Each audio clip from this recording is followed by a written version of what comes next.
Many of our cases involve claims against various types of government entities. It could be against the federal, the United States, it could be against the state, it could be against the city. We run into these frequently in the federal government.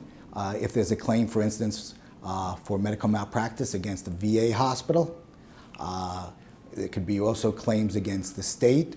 We run into that frequently with state hospitals or state-owned facilities, state-owned parks, and with the city of New York and other surrounding municipalities.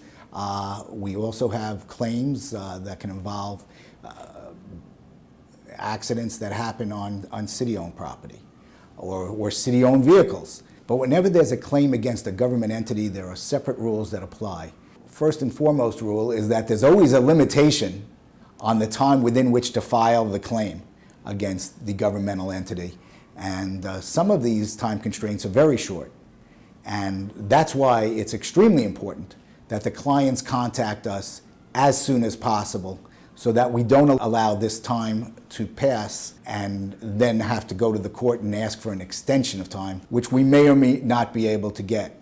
The federal government and the state are a little stricter in the sense that you don't get a jury trial if you sue the federal government or you sue the state of New York. And the judges who make these decisions on these cases tend to be more favorable to the government than juries tend to be, and they tend to be less generous when giving out awards.